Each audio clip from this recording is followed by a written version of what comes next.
You're now listening to Dirty Feet, a brand new podcast on No More Radio. Bonjour, oui, vous êtes sur les ondes des Pieds Sales, aka Dirty Feet podcast on No More Radio. I'm Allison Burns. I'm JD Papillon. Oh, I'm Jen Doan. The donor. Donor. I'm the donor. This is Joanie on No More Radio. Stay tuned for dance, circus, burlesque, tango, movement, salsa, whatever it is, we're gonna move you. What are we now? Podcast hosts? We are a podcast, yeah. We're Podcasters. Podcasters. I like that. Podcaster. Cool. For dance. How about that? Do you wanna dance? Welcome to Dirty Feet podcast as part of the No More Radio Network. This is our premiere podcast, and we decided to do a really meta podcast and talk about dance journalism for the next little while. I'm Allison Burns, one of 4 contributors of the show. I'm also here with JD Papillon. Joanie Farran. Jen Doan. and a whole slew of guests. So who do we have on the show today? Let's start to my left. Hi, my name's Sylvain Verstrich. I write for my own website called localgestures.com, and also once in a while I write for Cult Montreal. Thank you. Next up. Bonjour, je suis Neila Naufal. J'écris dans mon blog qui s'appelle Dance from the Mat sur la danse et aussi différentes techniques de l'éducation somatique. Et je collabore aussi au webzine Ma mère était hipster. Je suis Fabienne Cabado, j'ai commencé à critiquer la danse dans le webzine DF Danse, dans lequel je n'écris plus. J'écris maintenant depuis 2005 dans Voir Montréal.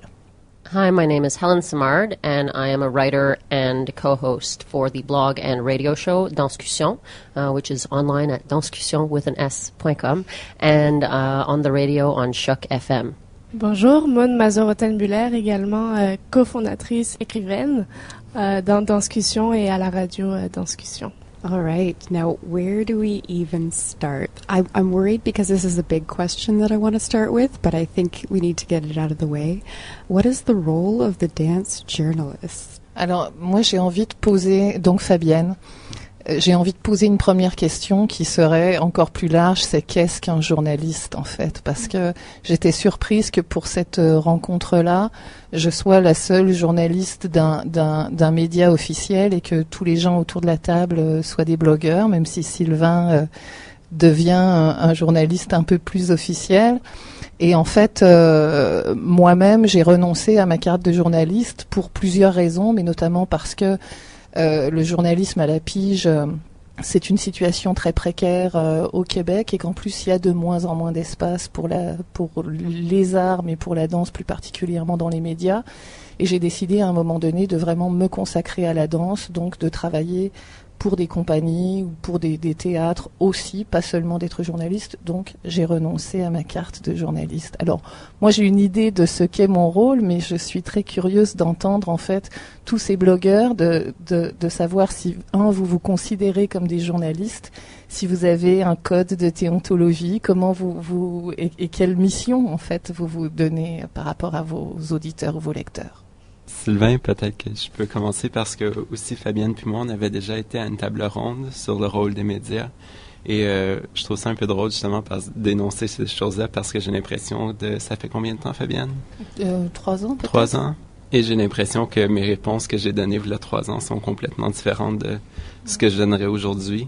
Ma conception de mon rôle de critique a beaucoup changé. Moi, je dirais que maintenant, je suis beaucoup dans ce que moi j'appellerais la création de sens. Donc, pour moi, c'est ça qui est plus important que déterminer la qualité d'un spectacle, d'une certaine façon de dire tout simplement. Parce que moi, la plupart du temps, quand je lis des critiques, j'ai l'impression que je lis un peu comme une description du spectacle et une verbalisation de j'ai aimé ça ou j'ai pas aimé ça d'une façon ou d'une autre, peu importe les mots utilisés. Et ça m'intéresse pas vraiment en tant que lecteur. Donc, j'essaie de faire quelque chose de différent en tant que critique, de tout simplement être très réceptif au spectacle, évidemment, ce que je pense qu'on se doit tous de faire, et de voir comment est-ce que ça crée du sens en moi, et de l'expliquer, tout simplement. Et même des fois, je pense que la plupart du temps, le lecteur peut sûrement deviner si j'ai aimé ça ou non. Mais des fois, je trouve ça intéressant de voir que je pense pas du tout, que des fois j'ai l'impression quand j'écris que le lecteur va sûrement penser que j'ai apprécié le spectacle, et c'est pas le cas du tout. Mais tout simplement à cause que j'ai trouvé un sens, d'une certaine façon du sens, ou que j'en ai fait du sens.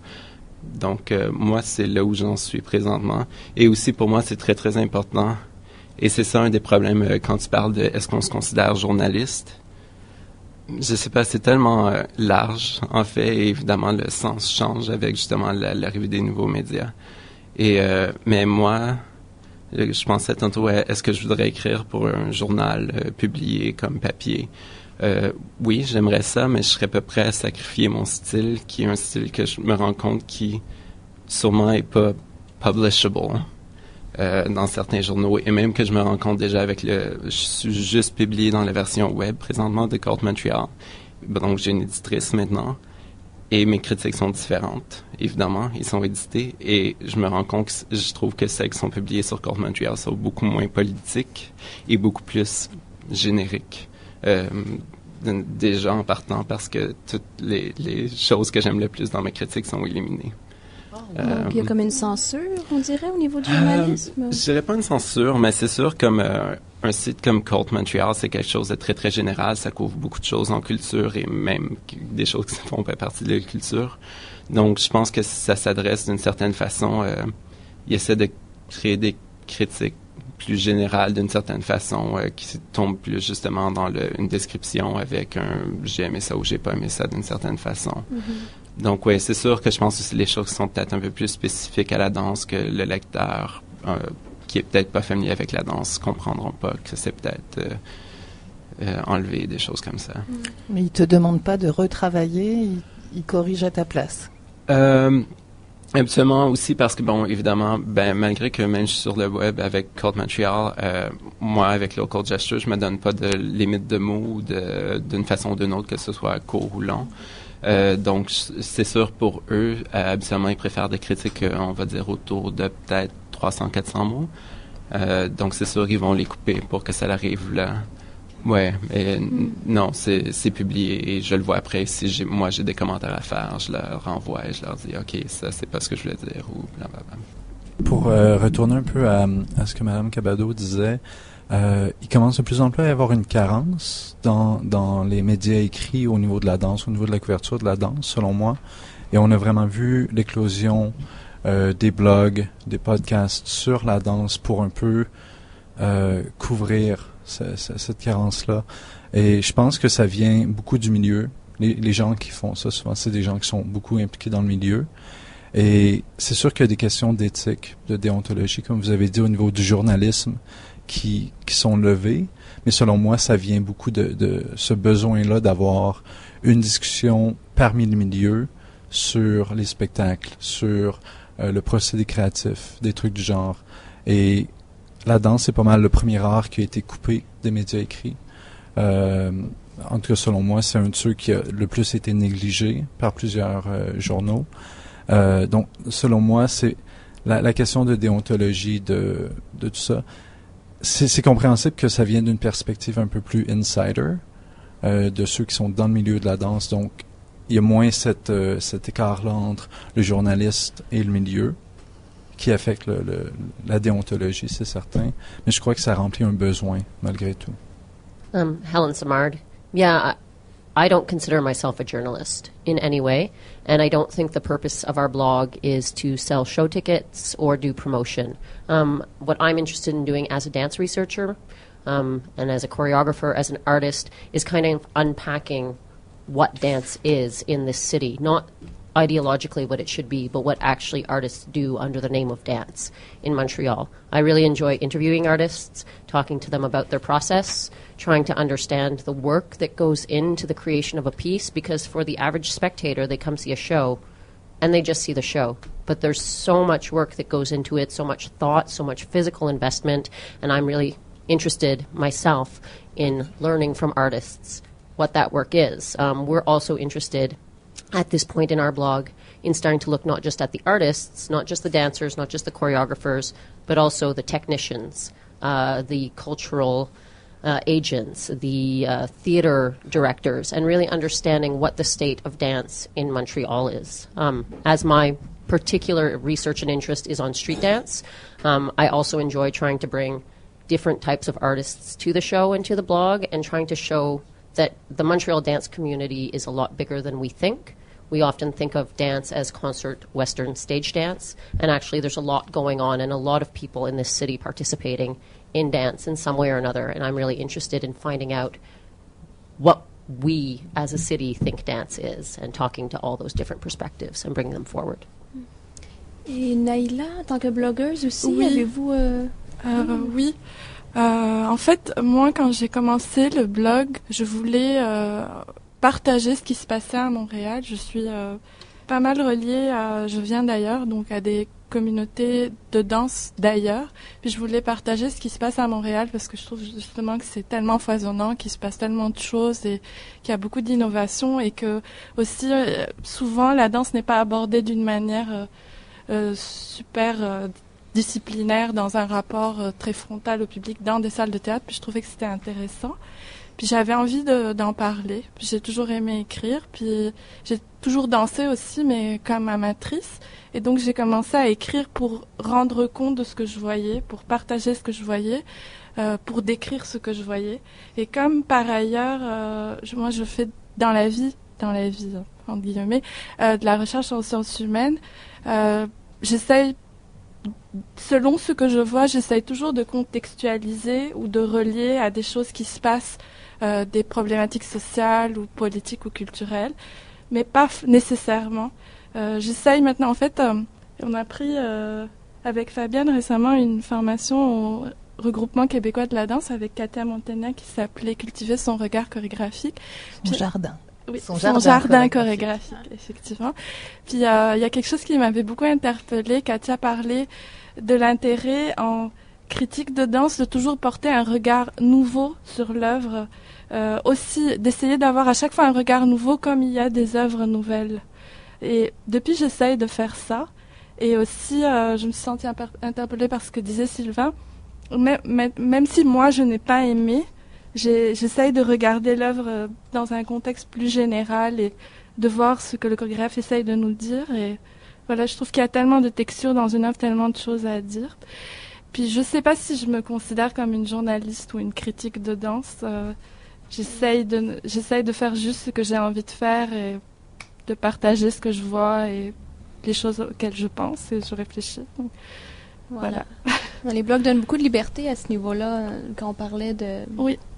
Peut-être pas de censure nécessairement, parce que je lis des critiques écrites dans le Voir, dans la presse, mais les blogs ont une petite chose de plus personnel, quand on peut mettre des images, des photos, peut-être s'exprimer plus large au niveau d'une pièce qu'on a vue, disons, peut-être.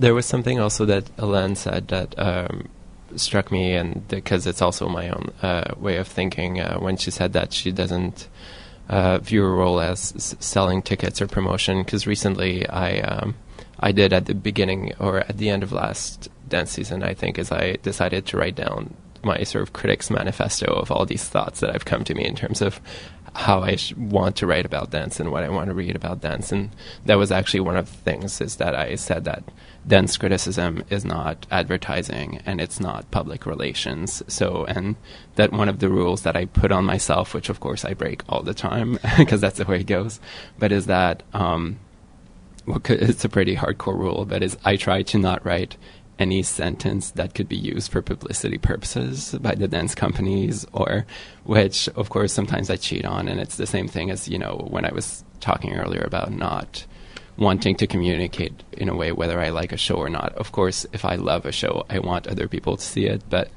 also luckily or unluckily, I don't think I have a lot of social pull anyway, so I feel like it doesn't matter even if I do communicate it or not. But that was just also one of my points, is that what we're doing is, or should not be, advertising in a sense, even though of course incidentally it has to be, but I don't think that's the primary role of the dance critic at all. When you guys write about dance, is there some kind of methodology that has like emerged for yourself, or is it like a free kind of creative process on each work that you write about, or each time that you go and sit down and you know, try to convey or express your thoughts on your experience of each work? Well, as far as for interviewing goes, this is Helen, by the way. As far as interviewing goes, I was trained in an interview called Entretien d'Explicitation, which is a French system of interview, phenomenological interview approach. And so I use a combination of that. And then I'm doing my master's degree right now, so I interview people a lot. So I use a combination of that and qualitative interviewing, trying to stay with open-ended questions, not leading too much, trying to ask artists to walk me through their process is often the place where I start, instead of imposing my interests on what I try not to think what I think is interesting about that artist or what I've seen of them before, but let them bring what they find is interesting to the table first. As far as my analysis and critiques go, I really try to look at a lot of different elements of the show, so you can look at the performers, the choreography, the presentation, lighting, costumes, music, video interaction. And I always I have a rule for myself that even if I don't like the show, I have to find at least 3 good things in it, because there's always something good, I believe, in a show. And you can go on our blog and you can look through my reviews and you can guess which was probably one of the worst shows I've ever seen in my life. And I had some really nice stuff to say about it in the end, because the exercise of doing an analysis, it's kind of, like you said, Sylvain, sometimes people might think you liked the show when they read your review, because you've invested time in kind of taking it apart and looking for things. And I think it's very rare that there's absolutely nothing interesting or well accomplished in the show. So I really try to not silence my own opinion, because why else would I have a blog if I didn't have an opinion I wanted to share? But I try to say to myself, people don't make work for me. They make work, and what is their vision and what have they achieved in their vision, and what perhaps hasn't quite made it. So I try to really look at different elements. Fabienne, en fait, par rapport à la critique, en fait, c'est intéressant parce que bon, c'est sûr qu'il y a l'analyse pour prendre une certaine distance et puis éviter de plaquer des choses personnelles sur une œuvre, parce que souvent, quand on aime ou quand on n'aime pas, c'est lié à notre propre personnalité, même à ce qu'on peut être en train de vivre actuellement.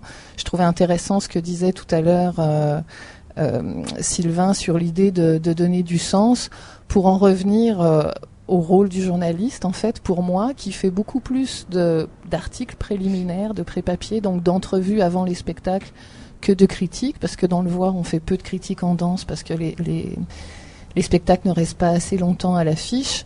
Moi, mon rôle, sans faire de la promotion, je fais la promotion de la danse, en fait. Moi, ce que je veux, c'est démocratiser la danse, parce que je trouve que la danse contemporaine, c'est quand même un art qui est relativement hermétique, alors qu'en fait, les clés, il suffit de donner quelques clés pour que ça le devienne plus du tout hermétique. Puis ça, je l'ai constaté dans plusieurs contextes, y compris dans des contextes de médiation culturelle. Donc moi, mon idée, c'est vraiment d'ouvrir, de transmettre ma passion, de transmettre mes connaissances, en donnant des clés, en donnant des pistes, en ouvrant des portes, pour que après les personnes puissent d'abord avoir le goût d'aller voir des spectacles, et ensuite avoir le goût de développer leur propre regard critique sur le spectacle. Donc ça, c'est une chose. Puis j'avais envie de revenir aussi sur ce que Sylvain disait tout à l'heure, ou ce qu'on disait tout à l'heure par rapport à la liberté que peuvent donner les blogs que ne donnent pas les médias traditionnels. Moi, quand j'ai commencé à faire de la critique, c'était dans DF Danse, où en fait je n'avais pas de limite en termes de mots. Je n'avais pas de contrôle non plus sur le langage, et je savais que j'écrivais pour des spécialistes, donc je me permettais un regard assez pointu, assez incisif et assez critique, au sens critique négatif. Je pouvais être assez dur, et spontanément, dès que j'ai commencé à écrire dans Voir, ma façon d'écrire a changé.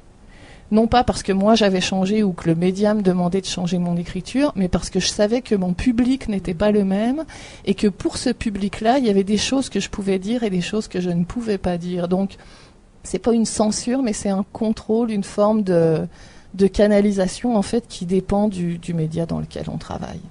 Ici Jean-Daniel, JD. Dans ce cas-là, est-ce que Mme Cabado, vous sentez que vous avez une obligation envers le public qui vous lit? Alors, j'aimerais qu'on se tutoie puis que tu m'appelles Parfait. Fabienne. Je me sentirais moins bien. Est-ce que tu reposes ta question? Est-ce que tu sens que tu as un peu une obligation envers le lectorat que tu as? Ben, l'obligation que j'ai, c'est d'être lu. En fait, moi, j'écris pour être lu parce que si les médias s'intéressent si peu à la danse, c'est qu'il y a peu de gens qui s'intéressent à la danse. Donc, forcément, moi, je vais essayer de trouver des moyens d'intéresser les gens. Donc, forcément, ça va avoir une incidence sur ma manière d'écrire et j'ai pas l'impression du tout de me prostituer par rapport à ça. Puis en fait, j'aimais bien ce que disait Sylvain aussi tout à l'heure dans le fait qu'il faisait très attention à ne jamais produire de phrases qui puissent être réutilisées comme pub.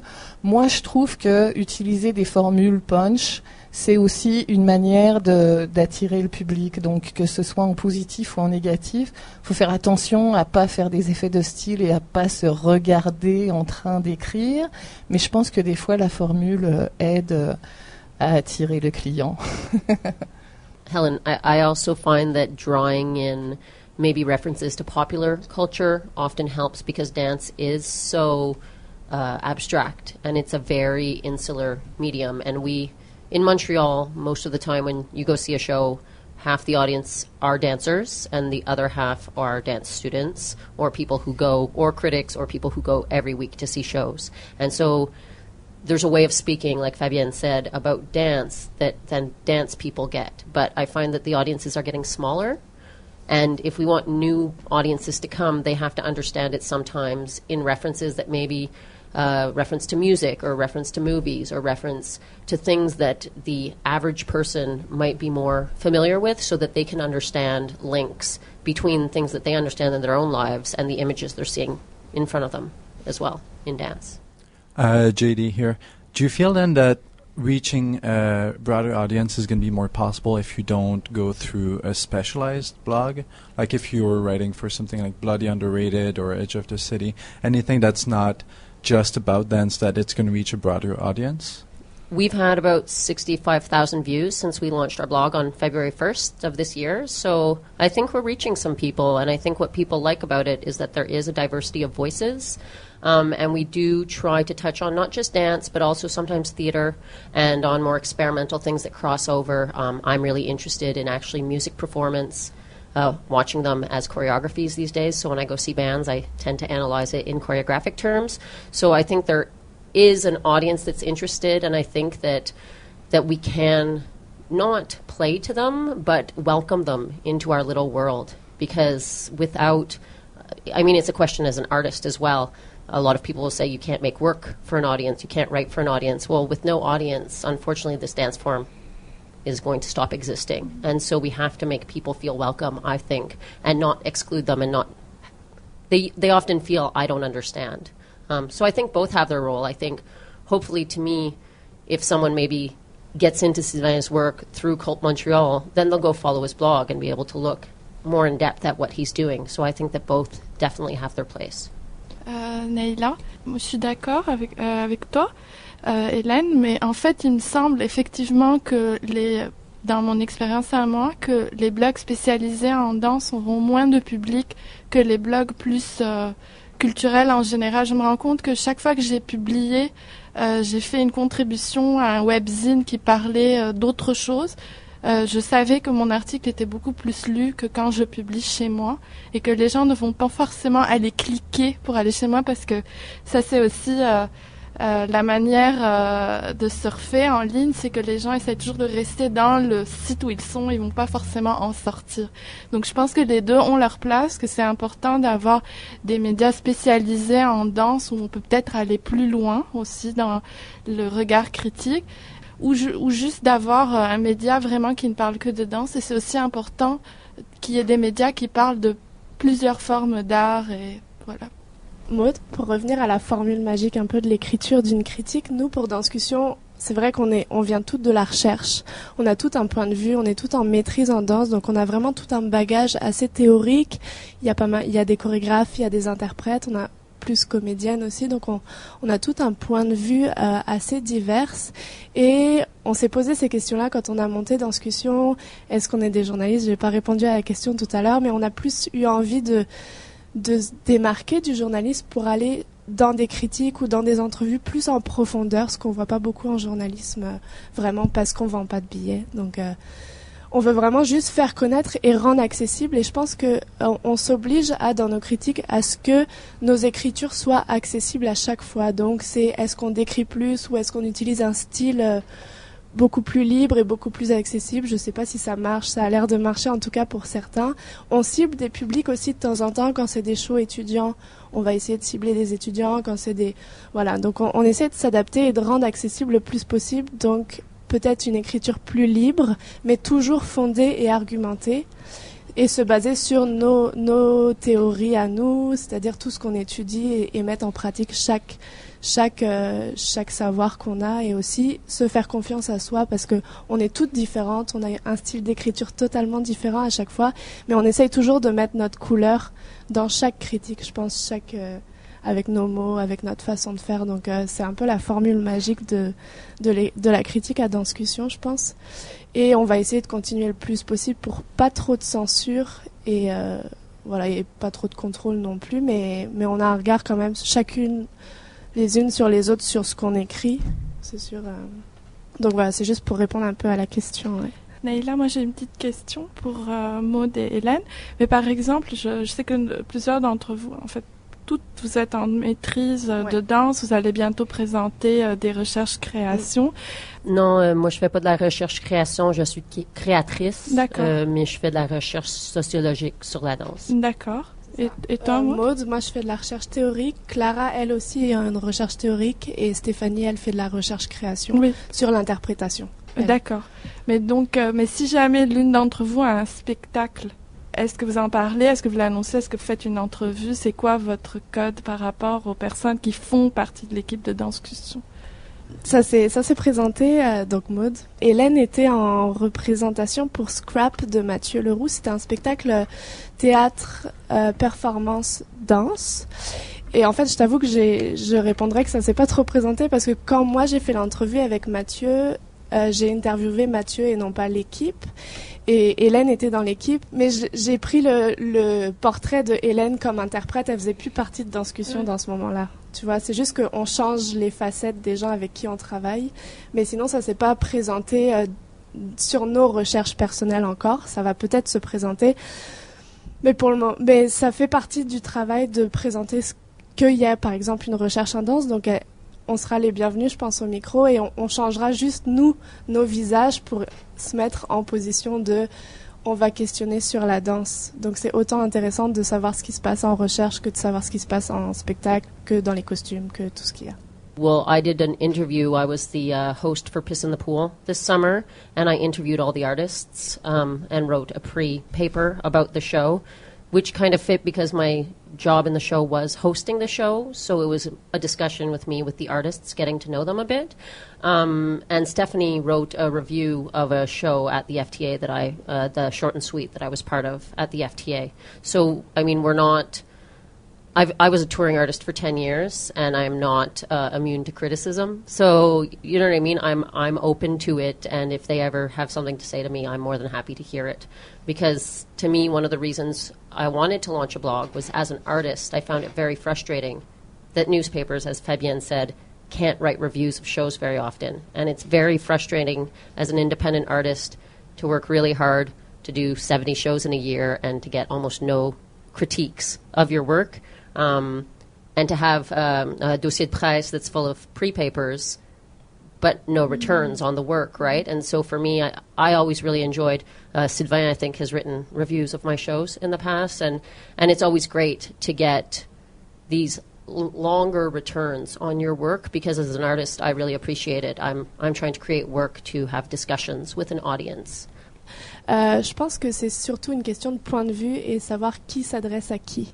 Une question d'identité, et nous c'est vraiment ça, Danscussion, c'est Maud, Hélène, Stéphanie, Clara qui parlons à des gens différents avec des profils différents.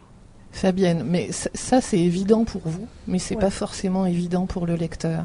Et par rapport à ce que Hélène vient de dire et ce que soulignait JD tout à l'heure, que les blogs répondent à un besoin et qu'ils sont le fait de gens du milieu la plupart du temps, Je suis tout à fait d'accord et je pense que l'avenir de la danse est dans le blog en fait parce que c'est comme ça que le virus de la passion de la danse contemporaine en tout cas se transmet le mieux, je pense. Cela dit, pour moi, ça pose toutes sortes de problèmes éthiques parce que les gens qui lisent ne savent pas qui est la personne qui écrit, d'où elle vient, de quel point de vue elle se place. Il y a d'ailleurs eu récemment une discussion sur Facebook suite à une critique que Maud avait faite d'étudiante où en fait je soulignais que sa position pour faire une critique d'étudiante n'était pas du tout la même que la position qu'elle avait prise une semaine plus tôt pour faire une critique d'un spectacle d'un professionnel. Donc ça c'est quand même un questionnement. Puis ce que je trouve parfois dans les blogs, puis c'est pas ceux des personnes qui se trouvent ici plus spécifiquement, c'est que ça peut être excellent. Il peut y avoir, enfin quand je dis excellent, il peut y avoir un regard qui est nourri d'une connaissance de l'artiste et du paysage chorégraphique qui l'entoure. Mais dans le même blog, il peut y avoir un truc où d'un seul coup, celui qui écrit découvre quelqu'un et puis le proclame nouveau génie parce qu'il a avant-gardiste, parce qu'il a inventé tel truc qu'on voit depuis 30 ans chez lui, puis chez plein d'autres personnes aussi. Puis ça, par rapport à la qualité, parce que nous, on ait besoin d'espace, que tous les passionnés de danse occupent tout l'espace qu'ils peuvent occuper pour parler de danse, je trouve ça génial. Mais à l'autre, et s'ils peuvent donner le goût à des gens qui sont à l'autre bout du média d'aller voir de la danse, tant mieux. Mais ce qu'il faut pas oublier quand même par rapport au rôle qu'on a, c'est que le public croit en ce que nous écrivons.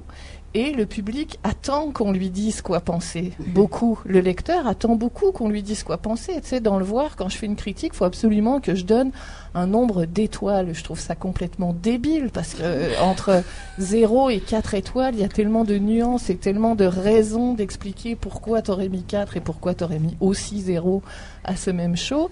Donc ça, c'est une responsabilité qu'on a de faire attention à la portée de nos mots, je dirais. Ouais, juste Maud. Et c'est aussi ce qui se passe. Le Voir est une publication papier. Fabienne Cabado, quand on lit Fabienne Cabado, on ne sait pas qui elle est parce qu'elle n'a pas eu sa place de biographie de qui elle est. On te voit juste à travers les mots que tu écris et les expressions que tu emploies. On ne sait pas plus qui est Fabienne Cabado. Sur le blog... Mais excuse-moi, on sait d'où j'écris, oui, puis d'une semaine sur l'autre, je veux dire, on peut finir par se faire une idée de comment je pense et puis se positionner par rapport à moi en tant que lecteur. Sur le blog, il y a notre section critique, mais il y a quand même une section où on a des biographies chacune assez élaborées, écrites personnellement, donc sur nos parcours, sur qui on est aussi et sur pourquoi on fait de la critique. On a toutes fait cet exercice-là. Et puis, il y a un à propos avec des lignes de mandat quand même de discussion. Donc si on va voir plus loin que les critiques, on retrouve ces lignes de mandat qui nous dictent quand même ce pourquoi Danscussion est né et ce pourquoi Danscussion existe aujourd'hui et la démarche de Danscussion. Donc c'est sûr que Danscussion commence à prendre une ampleur, mais on reste pour le moment dans Danscussion et quand les lignes de mandat vont changer, on retravaillera d'une autre façon, je pense. Mais pour le moment, Danscussion a quand même ce mandat qui est accessible à tous sur le site du blog. Et la radio, c'est pareil. Elles sont écrites, les lignes du mandat de la radio sont écrites sur le blog également. Donc, ça change pas grand-chose. Ça change que les gens peuvent voir pourquoi on le fait. Mais vont-ils aller le lire? C'est accessible, c'est rendu accessible pour eux. Donc, mais Naïla disait, ils sortent même pas d'un site quand ils y sont. Donc est-ce que, ça, nous on leur donne les clés à eux. Moi, je peux pas leur dire allez voir qui je suis. Faites-le si vous le voulez. JD, d'une certaine façon, par contre, ce que tu as dit, Fabienne, à propos du rating system au niveau des shows et la presse écrite a peut-être un peu une meilleure place dans la hiérarchie de la critique en danse. Ça risque pas d'être un peu une arme à double tranchant également, des fois, de se dire que cette opinion-là est tellement suprême et ce que le journaliste du Voir va dire, c'est la vraie critique et que les autres perspectives sont pas nécessairement aussi valides? Non, ça, je suis pas du tout d'accord avec cette idée-là. D'ailleurs, moi-même, en fait, ça m'est arrivé quand j'ai commencé à faire de la critique, d'adorer un spectacle, de retourner le voir dans une autre salle et de l'aimer beaucoup, beaucoup, beaucoup moins. Donc, je pense que l'avis d'un critique ou d'une critique reste l'avis d'une personne. Il y a un savoir, tout à l'heure on parlait de méthodologie, tu sais, quand on dit que dans les médias ce qu'on voit c'est surtout un descriptif, c'est parce que la méthodologie c'est ça, tu sais, tu décris qu'est-ce que j'ai vu, qu'est-ce qu'il y avait sur scène, est-ce que c'était en adéquation, est-ce que ça répond aux intentions de l'artiste, est-ce que l'artiste a réussi son truc, et puis qu'est-ce que éventuellement ça peut avoir comme écho dans le public et chez moi le critique en particulier, quoi. Mais en même temps, les lecteurs mettent beaucoup de confiance en vous, les journalistes de la presse écrite, comme on disait plus tôt. Est-ce qu'il n'y a pas ce risque-là du tout qu'ils vont se dire, ah ben, ça fait combien d'années est-ce qu'elle écrit des critiques, elle doit savoir tout. Il y a pas un peu ce risque-là que les lecteurs vont prendre pour du beurre, en fait, ce qui est donné. Mais en fait, d'abord, tous les questionnements éthiques que je pose aujourd'hui, je les poserai aussi à mes collègues journalistes plus officiels s'ils étaient autour de la table, parce qu'il y a des fois des choses que je lis dans la presse officielle que je trouve qui manquent de rigueur, en fait, et qui manquent d'éthique aussi. Ça arrive de la part de vrais journalistes, enfin de vrais entre guillemets. Quand tu lis un journal, je pense que les gens ne lisent pas tous les journalistes tendance. Ils ont un journal, ils ont quelqu'un qui suit, et puis quand tu lis les critiques de quelqu'un, petit à petit, tu te fais une idée de comment elle pense, puis est-ce que ça correspond à toi, ta manière de recevoir les shows, parce qu'évidemment, je dis elle, parce que c'est beaucoup des femmes, en fait, les critiques, mais quand tu es allé voir un show, puis que tu peux comparer ta réception avec celle de la critique, tu te fais ton idée, c'est-à-dire que le spectateur, auditeur, lecteur doit être critique aussi non seulement par rapport au spectacle, mais par rapport à tout ce qui peut être écrit ou dit sur ce spectacle-là par qui que ce soit, quoi. Naïla, par rapport à cette question que tu soulèves, JD, je pense que là je prends ma casquette de lectrice. Avant de commencer mon blog, c'est sûr qu'il y a des journaux que tu lis plus régulièrement parce que tu te sens interpellé par le style de l'auteur, son regard sur les choses, donc tu vas aller le lire. Mais je pense aussi que c'est un problème du journalisme en général. Si par exemple on va prendre un événement politique qui se passe quelque part dans le monde, je me rends compte que souvent les gens ont une idée erronée de ce qui se passe parce qu'ils vont juste aller lire tel ou tel journal qui est situé à telle ou telle position politique, et que après c'est le rôle du lecteur d'aller lire plusieurs sources pour pouvoir se faire plus ou moins une idée et d'aller voir. C'est sûr qu'on peut pas se baser juste sur la lecture d'un article, mais de lire plusieurs auteurs, plusieurs articles, par exemple, sur tel spectacle de danse. C'est un problème du journalisme en général, et tout ce que peut faire le journalisme en danse, c'est d'essayer de laisser un espace au lecteur pour qu'il puisse développer son propre regard critique. Et notamment, comme disait Fabienne, en faisant attention à la portée des mots, en pesant le poids des mots. Puis ça aussi, je voulais faire une petite remarque là-dessus. Récemment, j'ai eu une petite discussion avec Fabienne, justement, où elle me disait que ce serait bien que j'aille voir le plus de choses possible pour développer ma culture chorégraphique. Moi, j'ai commencé le blog. Au début, je me sentais pas forcément légitime pour parler de tout ça parce que je connais pas très très bien le paysage de la danse contemporaine québécois. Alors quand je vais voir une pièce, je n'ai pas forcément vu toutes les pièces, les 6 pièces du chorégraphe d'avant parce que je connais plus la scène en Europe. Mais je me suis dit que on peut quand même essayer d'avoir une position distanciée par rapport à ce qu'on voit et essayer d'écrire quelque chose, même si on n'a pas vu tout ce qu'a fait le chorégraphe avant, même si on n'a pas fait plusieurs entrevues pour bien comprendre son processus de création, tout en étant conscient des limites de notre regard. Sylvain, ici. Yeah, in terms of that too, how many shows by a choreographer you've seen before and stuff. I also have a master, though it's in film studies, and one of the writers that I used was Roland Barthes, in terms of SC, who says that there's no point of entry into a text. And that's my position as well, because it's just nearly impossible. And I think it's very easy to see in dance in the sense that there aren't many records. It's very much worked as live performance.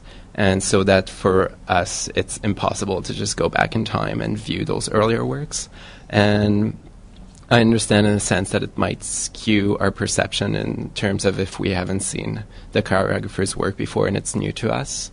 But I think there's also, you could argue the other way in the sense of, I think if you look at things where there are records like film and music, that often the first works of a particular artist are very much valued over the later works, even though they're not necessarily better, but just because they were the surprise, the new ones. And so I think in a sense that can, for example, I'm going to use a very specific show in my sense, but I've only seen one work by Tammy Forsyth at the FTA a few years ago that feel like I was the only one who was defending it for my own particular political reasons. And I can't say, I'm not sure because I haven't seen her work before, that if I'd seen all her work before and it all looks like that and it still looks like that I would have felt the same way about it. But it was very neat to me, and I thought, even in the sense of the culture, in the broader sense of other dance shows that I've seen, because I've been following dance now for over 6 years, maybe even 7, a lot, and I see a lot of shows. Out of all those years, Tammy Forsyth's show still stands out to me, not just among her work, but among other people's work, and just looks different from anything else I've ever seen. So that comes to have value for me. This is Helen. I think that's something that is a general problem with research and the world in general, is this lack of referencing and knowing what's come before. We're really in a time and place where there's so much available to us that everybody thinks that they're inventing something new constantly. It's not just critics having to know the work of the artist. It's perhaps artists maybe needing to do a bit more work of knowing what's come before them and what they've done in their own career as well, because in Montreal, I find in the past couple of years, I've seen a lot of shows that are the same show over and over again, and maybe it's a reprise of a style maybe from the early 80s that's coming back, but then people will think, oh, this is a brand new thing that people are doing, it's very original. Well, maybe this trend happened in another city 15 years ago. You know, we kind of live in this time of Google search where you don't have to know what happened before, because you can get your iPhone out and look it up. And then forget it right away after you've won an argument. So I try to, the most I can, always situate myself and situate the artist where they are in their career, where they are in their own parcours, where I am in relation to that artist. Yeah.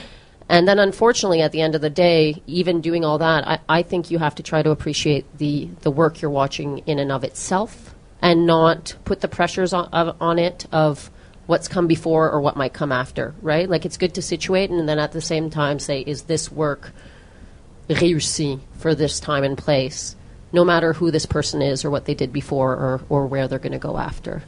Because, again, in the age of YouTube, I leave my house to see a show to feel like a human being and to feel alive. And so I can't spend all my time wishing shows were something that they should be because an artist should have done this if they're here and there in their career. So I like to be live, right in the moment. Nayla, yes, but your gaze would be informed by what you know from the earlier work. Like Fabienne said, sometimes if I see something and I'm afraid to see, oh, this is new, whereas it has been done 50 years ago, I don't know, in England, but I didn't know. Like, this is what I was meaning. You can't. Even in my own research, you have to position yourself. You're seeing the world through your eyes. Yeah. I watch a show as a professional choreographer and as an ex-professional dancer. I watch shows as someone who likes humor in general. I watch shows as, a bilingual Montrealer doing a master's in dance. Mm-hmm. So I know that, and j'assume. You know what I mean? I know where I'm standing, and I try to make that explicit so that people can see where I'm coming from. Now, if they choose to agree with me or not, maybe by me being explicit of where I'm coming from, they'll say, oh, I don't agree with her. It's very clear I don't agree with her. And I think that's okay, right? And I think the more that you assume your position and you make it clear and try to be fair about your position. I'm not someone who says I like or don't like shows in my reviews, really. I try to give my opinion, and then people can position themselves. And I'm sure a lot of people might go see shows that I don't like on purpose, right? Because they're like, oh, Helen didn't like that, I'll probably like it. Because they know what I like and don't like at a certain point, right? So I think it still does a service.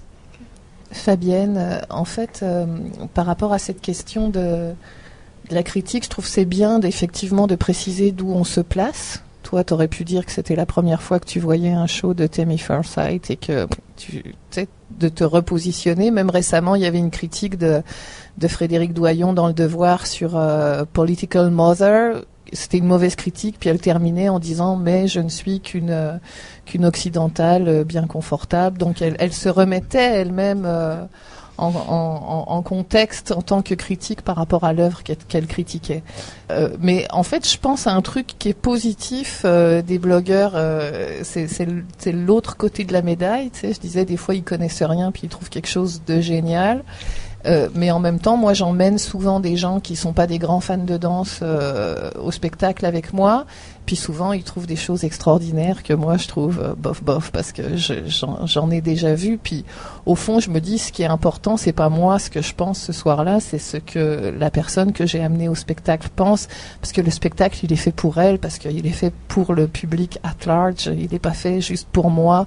Donc je pense que les blogs non seulement répondent à une nécessité, mais peuvent faire beaucoup de bien pour la danse contemporaine partout, quoi. Mais qu'en même temps, voilà, j'attire l'attention des blogueurs sur la nécessité de prendre au sérieux ce qu'ils font, en fait. On parlait de démocratisation de la danse, justement au niveau du public.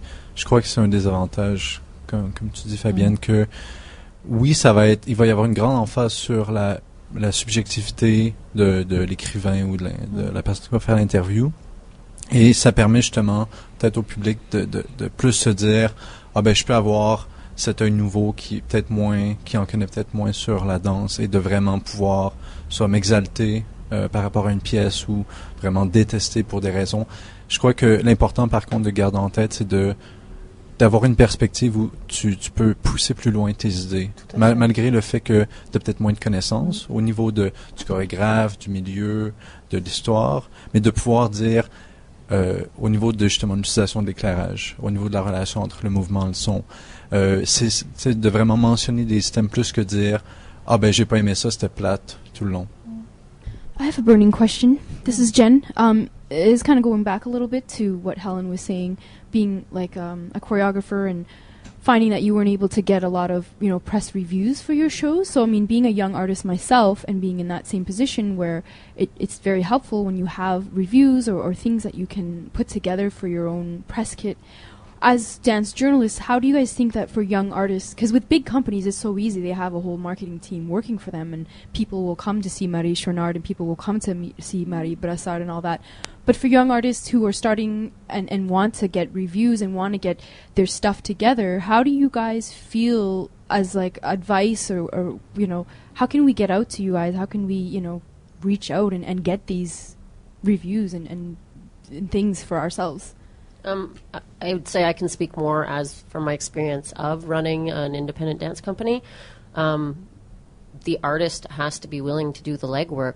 You have to build relationships with journalists, and it's important to know people's first names, to remember them if you meet them, to write them a thank you email if they write a review for you, if they take the time, because we receive, even just for our blog, we receive so many press releases every week. We get invited to so much stuff. How do you decide what is more valuable? If someone takes the time to decide that they're going to give attention to you instead of Marie Chouinard this week, it's really important for you to acknowledge that and to try to build a relationship with that person. I did a lot of the administrative work for Solid State, and I did a lot of work putting flyers in people's hands, sending not a mass email with all the emails showing to every single journalist in Montreal saying, hey, random person coming to my show, rewriting different emails and sending them to different journalists to make sure that they feel personally welcomed to the show.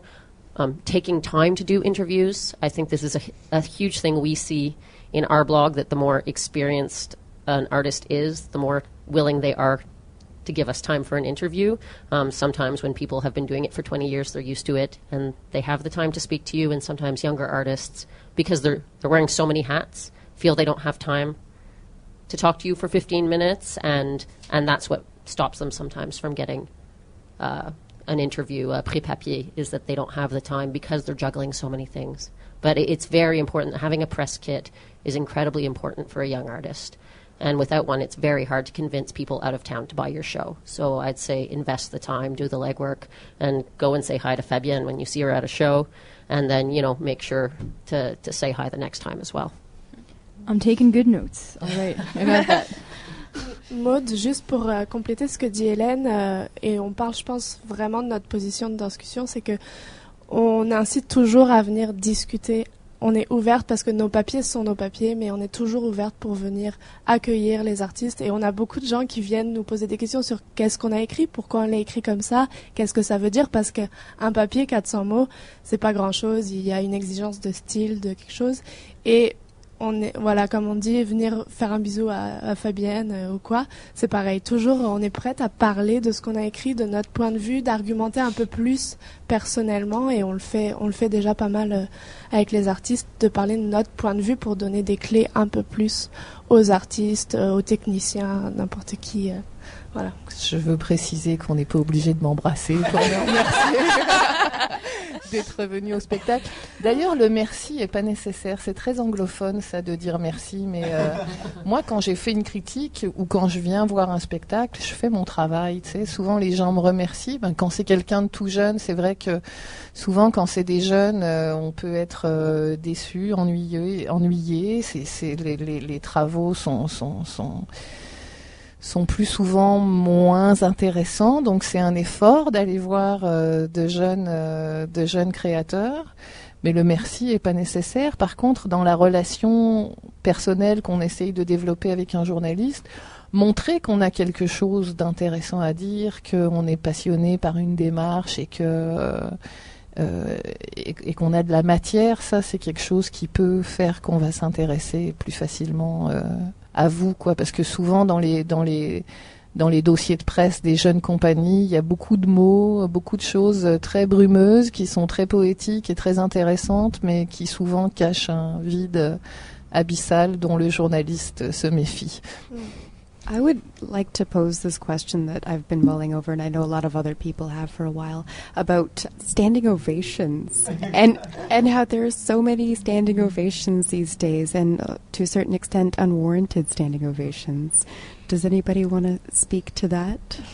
This is especially in Montreal. C'est vraiment à Montréal. En ce moment, si vous allez en France, il y a pas tant de standing ovations. Je pense que c'est une question de culture essentiellement. Moi, j'ai pas les codes pour dire ça. Je pense que c'est un milieu assez petit. Les gens se connaissent vraiment de plus en plus, et on félicite le travail des gens qu'on connaît, je pense. Mais je pense que c'est vraiment dans la culture qu'on trouvera ça. Et je laisserai la parole aux Québécois, je pense. Sylvain ici.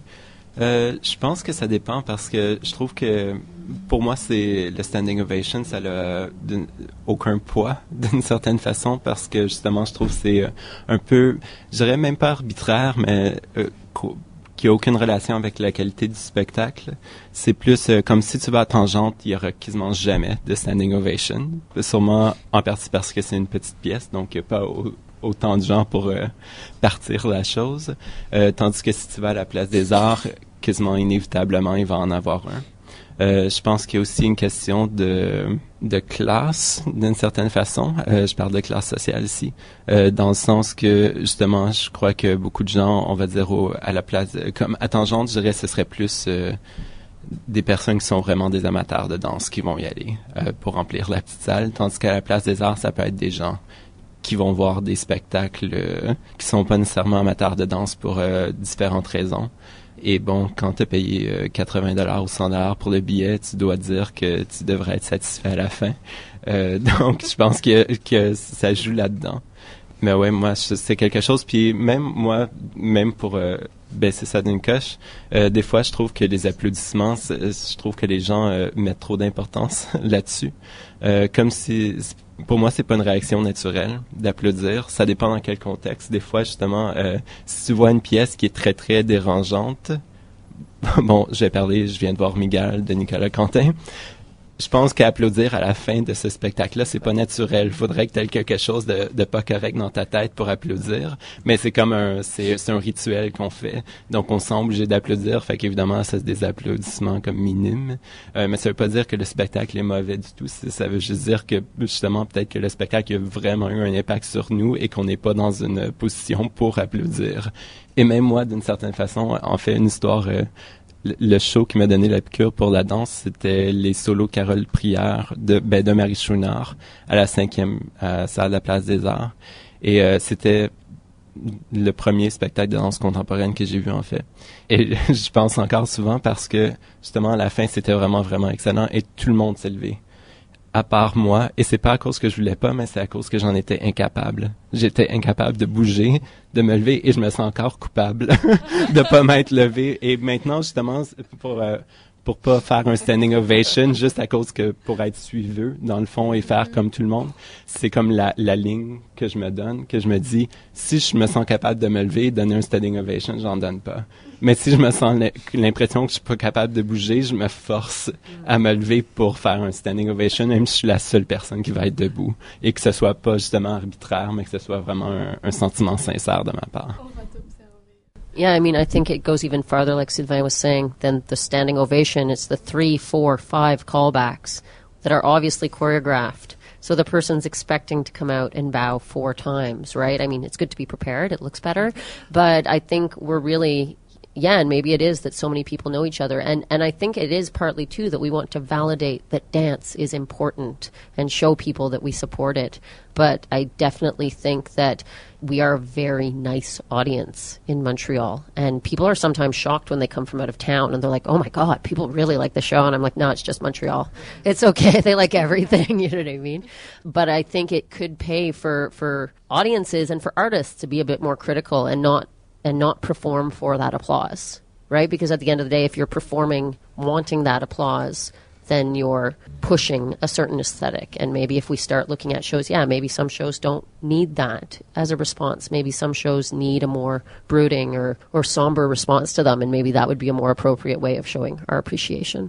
Fabienne, souvent, en fait, les standing ovations, celles que je trouve les plus impressionnantes, ça salue la virtuosité et les choses qui sont plutôt divertissantes, qui ont fait rire, soit qui ont touché, mais qui étaient un peu caricaturales en fait.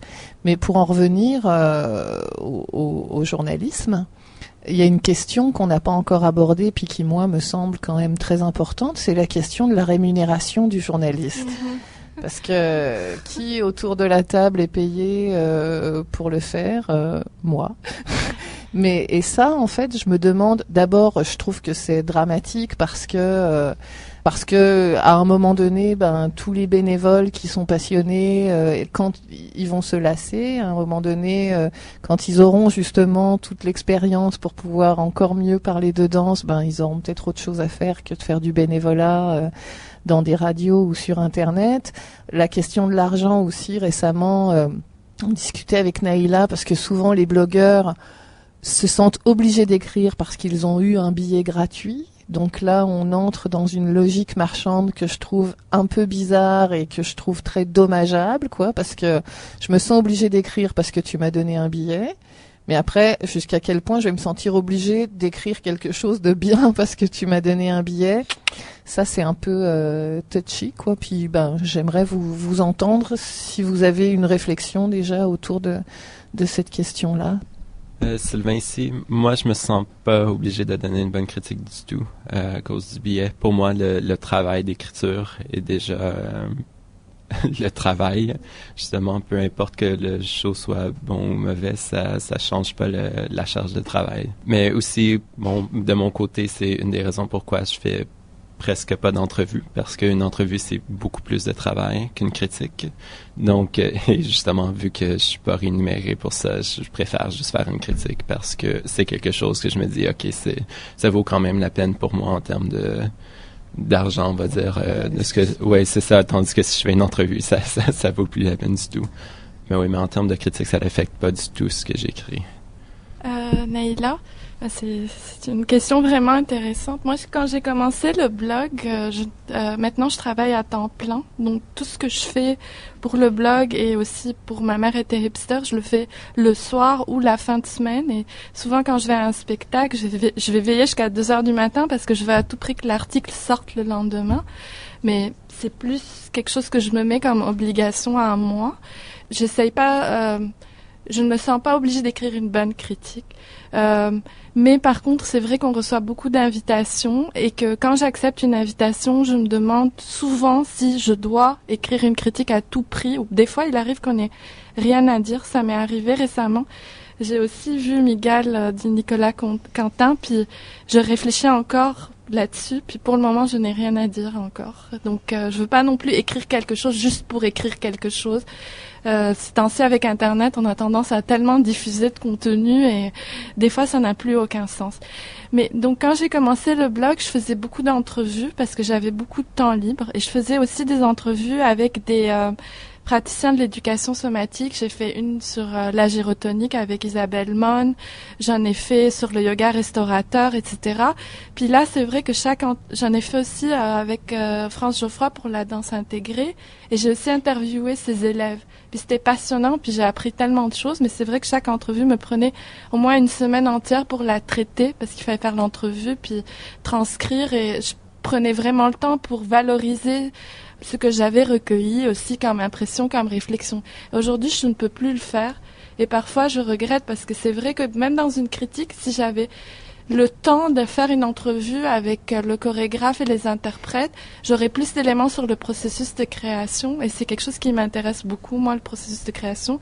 Mais comme Sylvain, je vais faire plus de critiques que d'entrevues aujourd'hui parce que je ne peux pas prendre ce temps-là pour faire des entrevues en profondeur. And that's super interesting because for me, the whole process of writing for and doing interviews for the blog was a great practice run for my own academic research. So I feel I learned a lot about interviewing people through the work that I did for my blog. I've learned a lot about writing from working on the blog, how to be clear, how to be succinct, how to have a good argument, which just helps me in my academic career. I'm at the point where I'm, publishing articles and writing a book chapter and interviewing people for scientific research, and so I want to make sure that I'm doing that in the most precise way possible. So it's actually really fed me a lot. That being said, and I even learned how to get better at transcribing interviews because it takes a painful amount of time. That being said, I'm kind of at the point now where, again, we get so many invitations for shows that if there's not something I'm interested in seeing, I don't feel obliged to go see it because we are doing this. We're doing this for fun at the end of the day, and if I'm not having fun doing it, then I don't owe anyone anything, and I also don't want to take tickets for something that I don't even want to spend the time watching sometimes, So I'd really try to be a bit more precise about, at first I wanted to go see everything. Now I go see things that maybe I think it's an artist who I've been following or a new artist or something that I really haven't heard much about, so it's going to be a new discovery, or something I've heard a lot about, so I want to see if I'm going to be able to go over my own expectations. But that's it. At the end of the day, you have to love doing this. The same as being an artist. I mean, most artists aren't paid for what they do. A lot of artists went in debt to put on the show that you're there watching and might rip apart, right? So we're all doing this for a bit of passion at the end of the day, at least on the blogger, independent artist level. You have to do it because you love it. Moi, je suis payée pour écrire, mais je ne suis pas payée pour aller au spectacle. Mais je me sens obligée d'aller tout voir, par exemple. C'est aussi la différence. Et ça fait 7 ans, et là, j'en suis à faire des fois des efforts pour choisir qu'est-ce que je ne vais pas aller voir pour avoir une vie, quoi. Mais ça, c'est aussi la différence entre un professionnel et un praticien amateur, même si c'est un amateur connaisseur. Enfin, non professionnel, pas amateur. Je vais plutôt dire non professionnel. Est-ce que tu dirais semi-professionnel ou est-ce qu'on avance ou... Quand je dis non professionnel, c'est justement, j'ai pas voulu dire amateur pour pas rentrer dans la notion de qualité, quoi, parce que c'est sûr que vous êtes des jeunes critiques, c'est certain, mais non professionnel parce que vous n'êtes pas payé. Pour moi, tant que quelqu'un fait quelque chose gratuitement, c'est pas professionnel. Mais c'est pas au sens de qualité ou... Mais aussi, justement, pour retourner à la rémunération, moi, je pense que justement, la danse, c'est tellement spécifique, où le public est tellement petit que la seule façon d'être rémunéré, justement, c'est, comme toi, de travailler pour un média plus général. Donc, d'une certaine façon, un média qui serait, that would commit to dance, même si c'est pas rentable, et qui prendrait d'une certaine façon l'argent, on va dire, des autres secteurs pour, dans le fond, payer. Est-ce que tu penses qu'il y a d'autres manières d'être rémunéré en dehors des médias généraux, ou est-ce que c'est la seule façon? Pas en tant que journaliste, parce que là, moi, ça m'arrive d'écrire d'Enjeu, mais le tarif au feuillet d'Enjeu, c'est symbolique, quoi. Et puis espérer qu'un média va prendre de l'argent pour parler de la danse, ça c'est rêver en couleur, quoi. Parce que plus ça va, moi je me suis fait dire une fois que de toute façon la danse c'était pas vraiment intéressant, parce que ça touchait un public grosso modo un noyau de 8000 personnes à Montréal et pas plus, et que 8000 personnes, en termes d'économie ça représente pas grand chose, donc voilà. Et je dirais que si on parle encore de danse, pas dans tous les médias, mais c'est beaucoup lié à la publicité, parce que si on veut que les théâtres continuent de mettre de la publicité dans les médias, il faut bien parler un peu des shows qui s'y passent. And this isn't just on, I was just at the Congress on Research in Dance in Albuquerque. I got back yesterday.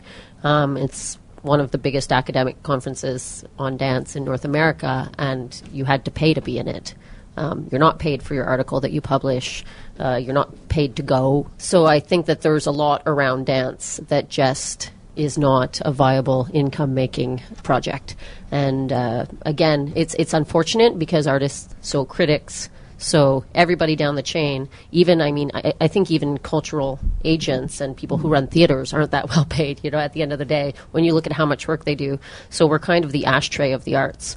And and it's kind of a sad state, yeah. And I think the problem is that because it is a passion, we keep pushing for it, and because we think it's valuable. But in my at least artistic life, I came to peace with that a long time ago, and I stopped expecting to make my living from my art, and it's very liberating as well, because once you don't expect to make your living from something, then you have the freedom to do what you want, which is kind of a nice place to be as well. Coming from like a street dance background, do you feel like certain dances that are more popularized, like hip-hop and all of that, do you feel like that there's more viability there, depending on how you go, if you're going pop, if you're going, music video styles, or, just more commercial? Well, Montreal has hardly any commercial dance work whatsoever. Maybe somewhere like Toronto, definitely somewhere like LA, but, they did that giant study on the status of dancers in Quebec, and I think the average income of a dancer in Quebec is $13,000. Whatever style you're in, sure, people who are doing commercial work might be able to get individual gigs that pay more, but there's not a lot of those gigs. And again, if you're talking underground hip-hop, those people aren't making money. Again, corporate or commercial dancers make probably more money, but that's because they know how to show up on time and dress a certain way and have a certain look, and it's a very short career. So you can't expect to make money from that for very long. Nayla, je voudrais abonder dans le sens d'Hélène. C'est vrai aussi que l'intérêt d'avoir son blog, c'est qu'on a une grande liberté. Si je décide par exemple d'écrire un texte dans un format un peu déjanté, je peux le faire. Et ça, c'est vraiment bien, parce que c'est vrai qu'on fait ce type de choses si on est passionné. Il y a un grand plaisir à faire ce type de choses. Je voulais aussi ajouter quelque chose qui m'a amusée. Hélène disait que le blog, écrire dans le blog nourrit sa recherche. Moi, j'ai de la facilité à faire le blog parce que j'ai un background de chercheur en sciences humaines, en éducation. Et donc, j'avais cette méthodologie de faire des recherches parce que je viens du monde de la recherche voilà, c'est rigolo. We are unfortunately running out of time, and we're going to have to say goodbye. Thank you, everyone, for coming in and joining in this conversation. Merci beaucoup. Dirty Feet is recorded every week at the Montreal Improv Theatre. Check them out at montrealimprov.com. Dirty Feet is produced and hosted by Allison Burns, JD Papillon, Jen Doan, Joanie Farran, and distributed by No More Radio. You can find more about our show at nomoreradio.com. You can follow us on Twitter at Dirty Dirty Feet, And you can find us on Facebook at Dirty Feet Podcast. Tune in next week for a whole new show.